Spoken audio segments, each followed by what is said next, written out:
ahojte. Čaute. Čau Janči. Serus. Takže dneska sme tu späť s novým podcastom. Dnešná téma je, už 2 roky som mal robiť v Kauflande a vlastne povieme si, prečo tam ešte furt nie som. A k tejto téme nás priviedla jedna internetová diskusia. Bol to na Facebooku, kde jeden pán, pracovné meno dostane Marcel, sa vyjadrilo teda, že ľudia, ktorí nerobia manažované účty a teda nemajú management fee na investičných účtoch, nedokážu dlhodobo fungovať v tejto branži. Takže skúsime dneska teda vyviesť nejaké tieto mylné predstavy, respektíve tieto podľa mňa mýty, že prečo sa to dá a prečo tu ešte furt som a prečo tu ešte furt vieme takto fungovať, ako sme. Super. Takže super. Dobre, takže naša obľúbená téma, ETF, pasívne investovanie. A tak, jak si povedal, tie mýty skúsime zbúrať faktami. Tak. Okay? Takže poďme na to. Dobre, Miloš, poďme, tak uvedieme to do témy veľmi jednoduchým spôsobom. Kedy ty si začal podnikať vo financiách? Bolo to, myslím, že to bolo rok 2021. Bolo to po korone a 2021, áno. Okay, takže nejaký 3,5 roka plus minus so všetkým, aj s nejakým školením, začiatkom. Tento rok to budú 4 roky, čo budem teda musieť robiť prvýkrát MBA skúšky na novo. Dobre, a teraz budeme všetko podkladať tými faktami. Koľko máš klientov za tie 3 roky? Takže prečo ešte ten Kaufland tam ako nepodal si ešte žiadosť? Čo sa týka nejakého množstva investičných účtov, tak je to cirka 170 klientov k dnešnému dňu. OK, dobre. A koľko máš, lebo to sú dôležité fakty, ktoré vstupujú do toho celého, čo na konci si vypočítame, že koľko máš na tých cieľových sumách. Okay? A to je jeden fakt, ktorý potrebujeme do toho celého, do tých vzorcov. A druhý fakt je, že koľko máš aktuálne pod správou, okay, za tých 3,5 roka. Pod správou aktuálne, vzhľadom na vývoj trhu, je to cirka 1,8,5 milióna eur, ktoré mám pod správou. A tá čiastka tých cieľových súm, pre niekoho je to veľmi zaujímavá informácia, pre niekoho absolútne. Mňa napríklad vôbec, lebo zase nestriedal sa z toho. Je to niečo vyše 7 miliónov eur na cieľových sumách, čo ľudia teda plánujú ako keby zainvestovať. Dobre. Zase naša klasická obľúbená téma manažerského poplatku. Ty na koľkých z tých všetkých zmluvách máš manažovaný poplatok alebo management fee? 0. Na všetkých je nulový. Dobre. Čiže žiadny. A prečo? Tak ako celé naše fungovanie je o zásluhovosti, tak si myslím, že aj práve tento poplatok by mal byť zásluhový. Keď si vezmeme povedzme nejaké podielové fondy, kde je nejaký portfólio manažér a niekto, kto vstupuje do toho podielového fondu, snaží sa prekonať nejaký benchmark a snaží sa byť lepší ako ten trh, tak OK, vieme, aká je štatistika, že nevždy sa im to darí, ale je tam ten potenciál, respektíve majú tú možnosť ovplyvniť to a byť lepší ako nejaký index. Čiže oni v tom prípade beriem, že OK, môžu mať zásluhový ten management fee, lebo hej, niečo tam robia.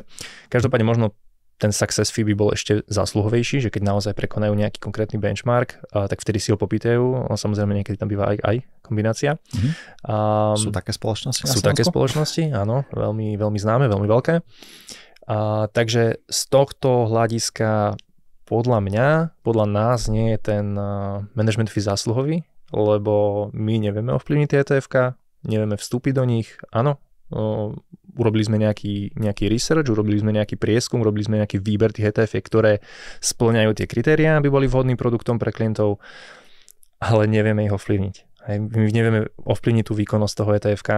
Maximálne, čo vieme spraviť, je podať nejakú informáciu klientovi, keď príde k nejakému poklesu, že áno, teraz využij ten pokles na to, aby si doinvestoval, aby si spriemeroval tú nákupnú cenu smerom nadol a eventuálne z toho dlhodobého horizontu na tom budeš profitovať. Čiže nejak v skratke. Dobre. A teraz, keď sme si prešli aj to, že koľko máš na cieľových, tam sme sa aj bavili v inom podcaste, ktorým si môžete nakliknúť, že existuje tam ten vstupný sprostredkovateľský poplatok, to nazvem, okay, že pre sprostredkovateľa za to. Alebo skús mi opísať. To znamená, ja prídem ako klient k tebe, čo všetko ma čaká a čo všetko teba ako sprostredkovateľa čaká, aká práca so mnou. Okay. Koľko si za to bereš peňazí, mi potom povieš. Okay. A v podstate vypočítame nejakú hodinovku. Okay. A plus, ešte môžeš kľudne aj rovno doplniť, že keď sa rozhodnem ako investovať dlhodobo, lebo ja som prišiel k tebe a som si povedal, že chcem 200 eur mesačne na obdobie 30 rokov, že koľko ešte so mnou starosti budeš mať. Okay. A koľko peňazí za to by som ti ja mohol myslím veľmi veľa informácií naraz. Skúsime to nejak pokúskovať. Nech sa akože diváci nestratia nejak z toho. Samozrejme budú to veľmi cenné informácie, lebo neviem o nikom, kto by to rozoberal takto do hĺbky a hľadal a snažil sa vysvetliť tú celú myšlienku za tými poplatkami, tak ako sa snažíme my. Tak poďme teda na to. Čím začneme? No tým, že jednoducho... Keď príde ten klient, ten proces. Okay. Ja ty si sa dostal ku mne, alebo ja ku tebe. Okay. Cez fórum, cez telefón, cez odporúčanie známeho. Jasne. Alebo si mi zavolal.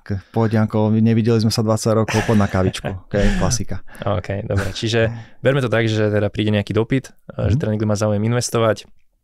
Moja teraz snaha je na začiatku zistiť, aké má znalosti, čo všetko o tom vie, či má nejaké otázky, čiže je tam teda nejaký postup toho, ako keby nazvime to, že zoznamovania sa, vytvárania nejakého vzťahu na začiatku, s tým, že teda snažím sa vždy zodpovedať všetky otázky, ktoré klienti majú, teda vysvetliť im to po lopate, niekto potrebuje viacej, niekto potrebuje menej, častokrát ja sa teraz snažím aj vďaka tým článkom, informáciám, ktoré na webe máme, aby tí klienti prišli ako tak pripravení a vedeli, do čoho idú viac menej. Hej?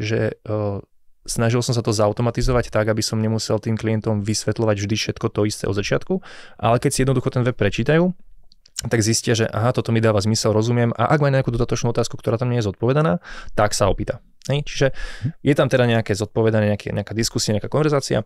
Potom samozrejme, keď si dohodneme tie podmienky, čo sa týka nejakého výberu portfólia, odsúhlasíme si to, ja to skrátim, je tam následne byrokracia s tým všetkým, nejaké spisovanie dokumentov, ktoré musia byť legislatívne splnené, aby som ja bol krytý, klient, samotné SFAčko, a následne je to podpisovačka a potom sa čaká, kým sa samotná zmluva ako keby vytvorí, účet vznikne, klient dostane ako keby nejaký zoznam tých krokov, čo teda ďalej má robiť, číslo účtu, variabilný symbol a tak ďalej. Kam mám zainvestovať, presne tak.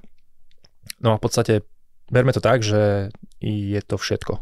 Okay. A to celé, na začiatku. Ten celý proces trvá koľko? Tak dajme priemerne, okay? Samozrejme, jak si povedal, že niekto, je to individuálne, niekomu treba viac vysvetliť, niekomu menej.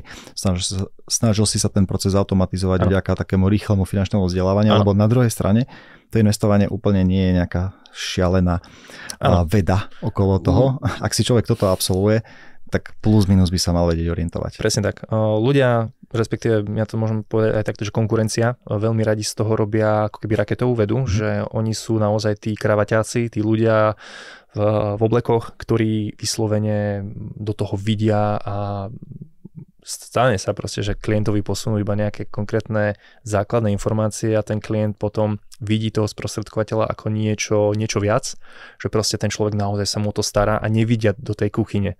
Jednoducho nevidia, čo sa tam naozaj deje za tou oponou, respektíve čo sa nedeje za oponou, ale presne tak. Čiže keď nebudem rátať tú nejakú ten čas, na ktorý čakáme, kým sa to celé spracuje, sprocesuje, lebo to niekedy samozrejme ovplyvniť nevieme, vieme ovplyvniť iba tú nejakú prácu s klientom. Čiže keď zoberieme čistý čas, ja môžem povedať, že to môže byť okolo 3-4 hodín ze vším všudy, nejaká komunikácia. Aj to neviem, že som niekedy nepovedal veľa. Hej. Takže berme to tak, aby sa nikto neurazil, že sú to 3 hodiny práce, aktívnej práce s klientom na začiatku, kým vznikne zmluva. OK, dobre. A teraz, aká je tvoja odmena za tie 3 hodiny práce? OK.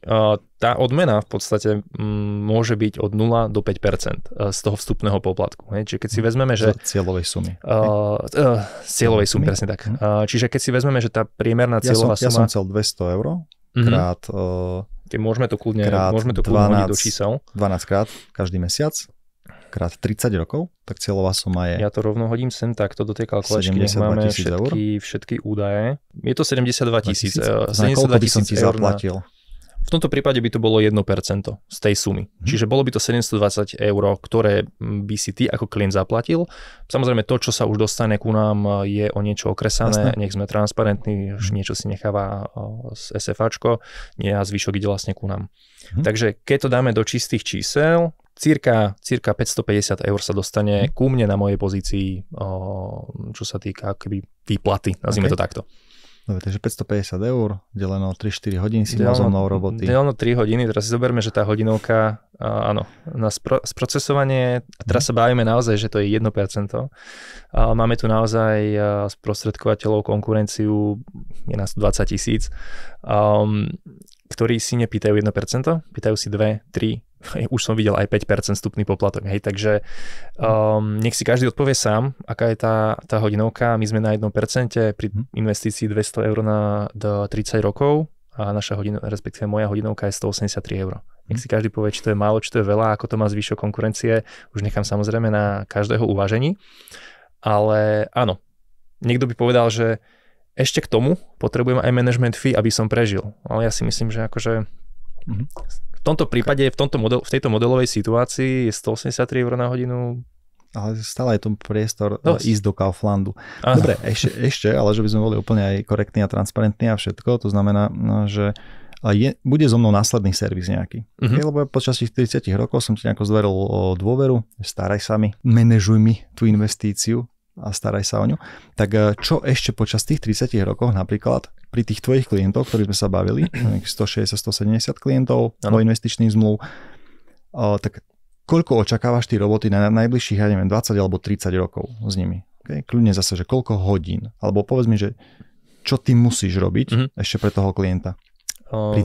Stále sa bavíme pri pasívnych ETF-kách. Keď neviem sa pri nejakých iných portfóliách. Okay. Alebo pri tom, že nakupujete akcie spolu alebo niečo. OK, to nech si nakupuje v podstate klient asi sám. Tak, na svoje triko. Tým, že riešime len tie pasívne ETF fondy, tak ono z nejakého dôvodu sú pasívne. Hej? A my ich tak aj berieme, my ich tak aj prezentujeme tým klientom, že jednoducho je to produkt, ktorý si žije svojim životom. A ja do ňoho nemám ako zasiahnuť. Nikto do ňoho nemá ako zasiahnuť, pokiaľ sa neupraví samotný index a následne to ETF, ktorého kopíruje, sa znova nerebalansuje a neupraví sa samo. Hej? Čiže veľa ľudí nevie, že tie pasívne ETF fondy kopírujú aktívne spravovaný index. Ten index nie je taký, lebo keď si niekto pozrie zloženie S&P 500 pred 30-40 rokmi, tak zistí, že tie spoločnosti sú tam úplne iné v dnešnej dobe. Hej, takže áno, ten index, niekto sa o ňoho stará, niekto oveľa múdrejší ako som ja, niekto oveľa šikovnejší, niekto oveľa bohatší ako som ja. A ja s tým nič nemám. Hej, čiže tým, že ten klient proste nakupuje ten pasívny index, prečo by som, akože znova sa dostaneme k tomu manažerskému poplatku, že OK, okrem toho teda, toho servisu, o ktorom teraz sa budeme rozprávať, že ktorý má v podstate čaká, respektíve každý toho sprostredkovateľa čaká, keď spraví nejakú investičnú zmluvu, ten servis spojený, otázne je, či je tá odplata za ten servis zásluhová, alebo nie. Alebo adekvátna výška. Tak, adekvátna výška, presne tak, lebo keď si vezmeme, že OK, na tom horizonte 30 rokov nás určite čaká nejaká zmena občianskeho preukazu, čiže znova potrebujeme vyplniť nejaké tlačivo, a potrebujeme spraviť nejakú, vyslovene zase to nejaká administratívna časť, ktorá, čo som menil občianske preukazy, mi netrvala viacej ako 1 minútu, takže znova sa zamyslieť na to, že či to 1% z majetku každý rok je adekvátne tej úprave toho občianskeho preukazu, ktorý tiež príde povedzme raz za koľko? Ako často sa mení občiansky? 10 rokov. 8-10 rokov, okay. Čiže dobre. Alebo keď sa mení nejaký status, alebo všetko. Tak. Dobre, a ešte aké ďalšie úkony sú tam? Ako je servisné, to znamená, že ja neviem, chcem si zadať odkup, alebo chcem zmeniť pokyn, chcem prihodiť, ja neviem, viac peňazí, alebo chcem, ja neviem, doplniť, že dieťa sa mi narodí a vytvoriť mu nový. Koľko to všetko tiež obnáša? No, tým, že veľa týchto vecí sa dá robiť elektronicky, tak väčšinou je to pár klikov. Myslím, že samozrejme nesmieme zabudnúť na povinné servisné stretnutie, ktoré tam musí prebehnúť minimálne každý rok. To môžem povedať, že Finportál je skvelý, lebo ho má automatizované. Hej, to znamená, že ty to nemusíš riešiť. Nemusím to riešiť. To automaticky sa posiela klientovi. Automaticky to ide klientovi, ktorý vlastne vyplní dotazník a pokiaľ potrebuje servis, mne to vyskočí a následne môžem kontaktovať klienta. Hej? S tým, že aký servis potrebuje a tak ďalej. Čiže znova sa dostaneme k tomu, že keď vyskočí nejaká intervencia, že je potrebné urobiť nejaký servis, tak buď mu zavolám, buď mu napíšem a vediem dialog. Hej? Jednoducho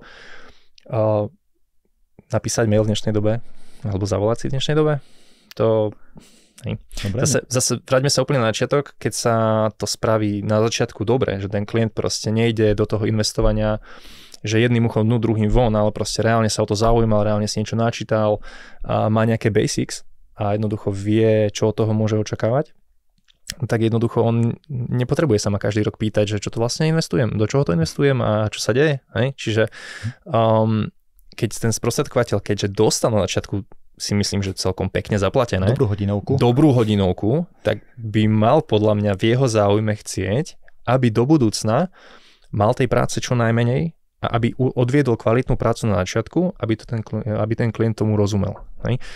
Áno, môže sa stať, že príde k nejakému odkupu. Samozrejme, tým cieľom toho sprostredkovateľa by mala byť, nie že motivovať klienta, lebo klient by mal byť sám motivovaný investovať, ale sprevádzať ho v prípade nejakých potrieb, nejakých otázok na tej ceste toho investovania. Ja môžem povedať, že za tie 3 roky mi naozaj príde minimum otázok a keď áno, tak proste je to odpoveď, ktorá mi nezoberie hodinu, 2-3 času, lebo sú to väčšinou jednoduché veci. Takže jednoducho vidím, že tí ľudia proste peniaze posielajú, že proste premerujú tú nákupnú cenu a jednoducho nakupujú ten široko diverzifikovaný index a teraz neriešime, že nejakému sektoru sa nedarí, jednoducho nie je tam čo riešiť. Znova sa dostaneme k tomu, že pri tých pasívnych ETF fondoch nie je čo riešiť. Jasné. A ešte ma napadá taká vec, s ktorou sa často my stretávame. Čak ja by som takisto mohol z tej x-ročnej skúsenosti už povedať, alebo teda mám ešte dlhšiu históriu, že tiež tých servisných úkonov veľa nie je a dôležité a kľúčové skôr na začiatku objasniť a zaškoliť toho klienta, a v podstate on by mal byť sám motivovaný, nie že by ja som mu tam každé 2 mesiace ho naháňal a motivoval investovať, lebo treba investovať. Ak to raz, my keď raz niečo správne pochopíme, tak akože keď chodíš pravidelne cvičiť, tak ako potrebuješ trénera, že by ťa každé ráno ti zavolal, napísal, že Miloš, choď cvičiť, lebo treba cvičiť. Keď vieš prečo, ver mi, že do gymu, kde chodím, tak tí ľudia, ktorí tam chodia, síce chodia, ale neposúvajú sa. Hej? Čiže to je to isté, že ľudia by sa proste aj pri tom investovaní eventuálne mali chcieť o to zaujímať, ale vravím zase znova, nie je to raketová veda, stačí si osvojiť pár princípov a prakticky investovať naozaj v dnešnej dobe môže každý a znova nie je to nejaká výhrada bohatých ľudí, alebo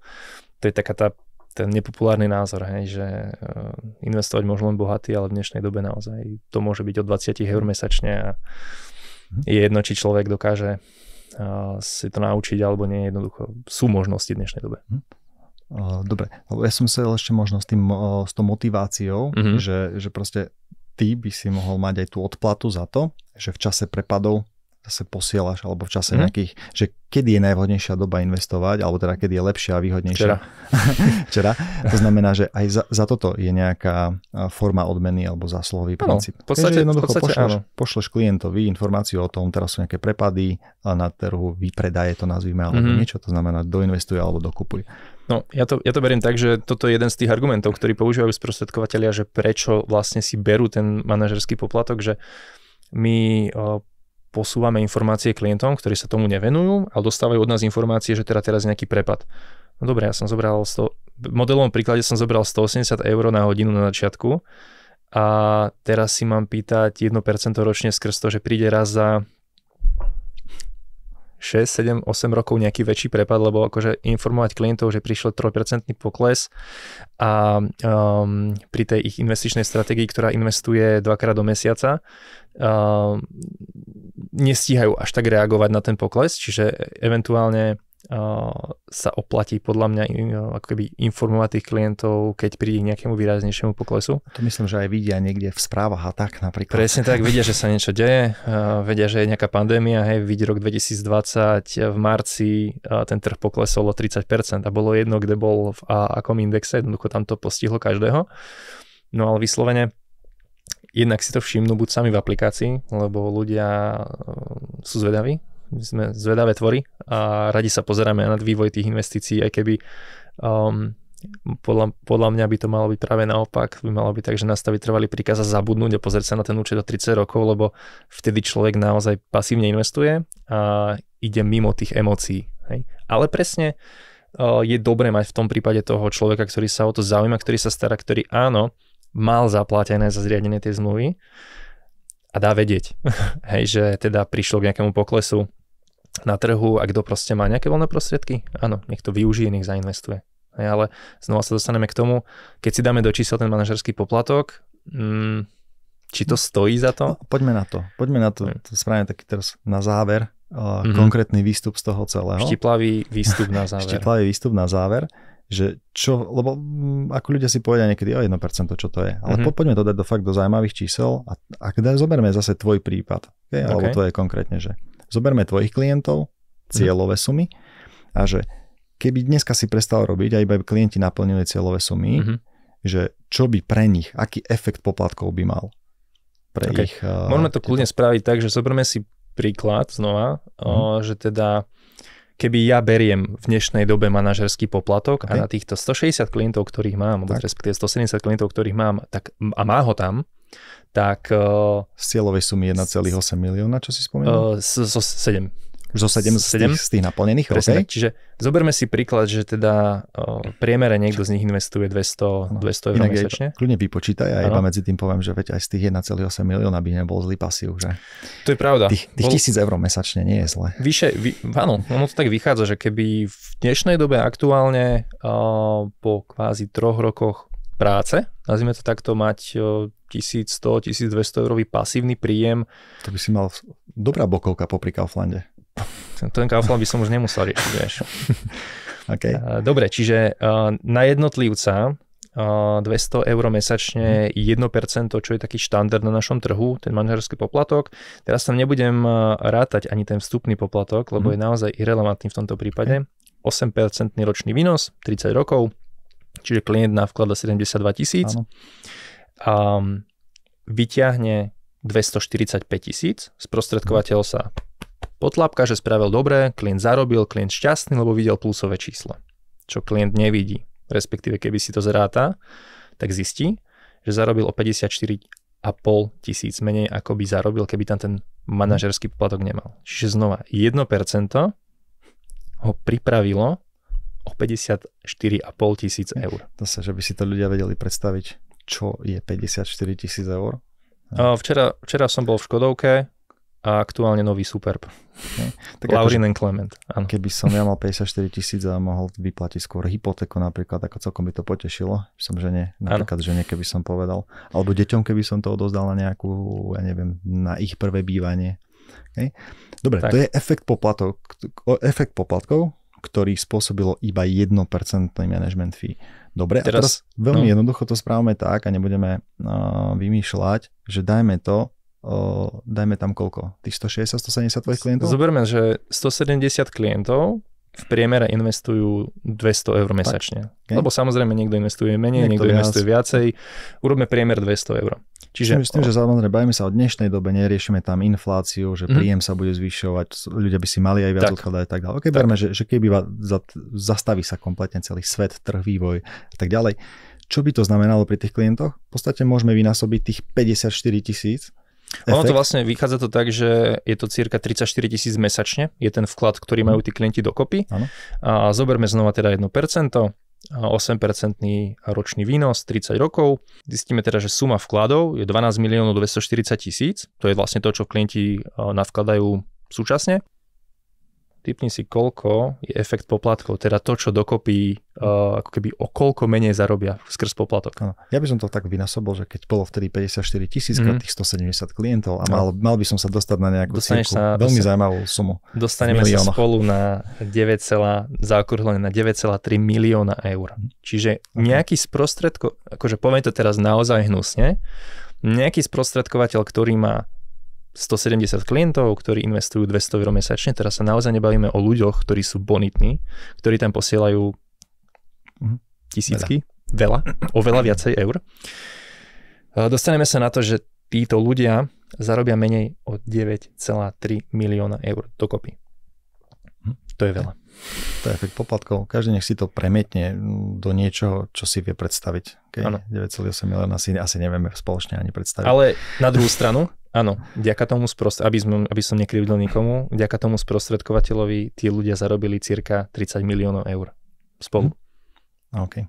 Ale furt do 9,3 menej, takže...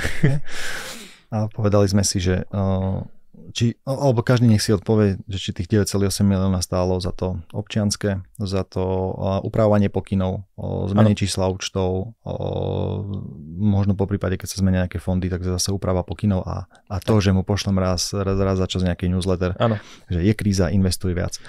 Nech si každý zhodnotí tú poplatkovú štruktúru, ktorú má nastavenú. Keď sa pozrieme naozaj do zahraničia, za hranice, poďme aj cez veľkú mláku, poďme kľudne do Ameriky, tam jednoducho ľudia fungujú spôsobom, nastavím si trvalý príkaz, alebo proste vyberiem si jedno ETF-ko a investujem doň. A bodka. Žiadny manažerský poplatok. Už aj ku nám to prichádza cez brokerov, nízkopoplatkových a tak ďalej. Presne tak. Dobre, v podstate sú sprostredkovateľa, ktorí už dneska majú pod správou 10-15 miliónov eur na trhu slovenskom, takže každý si vie dneska vypočítať, keď majú v priemerne 1% management fee, tak to je v podstate celkom zaujímavý, slušný pasívny príjem. A krásne to vidieť aj na ich Finstate. Teraz je to, ja som rád, že Finstat je taký transparentný a tie provízie vidieť. Takže nech si naozaj každý sám odpovie, že či je ten manažerský poplatok v prípade pasívnych ETF fondov zásluhový, alebo nie. Dobre, a teraz sme celý čas to poviem, že trošku naložili tomu management fee alebo ako celkovo tým poplatkom. Z nášho pohľadu samozrejme. To nie je nejaká všeobecná pravda, to je náš pohľad. Poďme dať, buďme aj konštruktívni, že aké by bolo možno riešenie toho celého. Že by jednoducho ten efekt poplatkov nebol až taký vysoký, ale že by bola aj ovca celá a aj vlk síty. Znamená, lebo bavíme sa o tom, nie? Akože diskutujeme, rozoberáme to, dumáme, vymýšľame, ako by sa to dalo riešiť. A čo by si ty možno navrhol, alebo aké by si ty videl riešenie? No, podľa mňa to celé začína, aj to celé páda na ľuďoch. Z toho hľadiska, že keď niekto nový príde do tohto biznisu, tak nejakým spôsobom tí skúsenejší, ktorí ho vedú, ktorí ho vzdelávajú, mentorujú, neviem čo všetko možné. Teraz už je veľa tých názvov pre túto činnosť. Každý je guru, každý je mentor a šlachtic. Takže je to zaužívané na tom našom trhu, že tá odplata je adekvátna.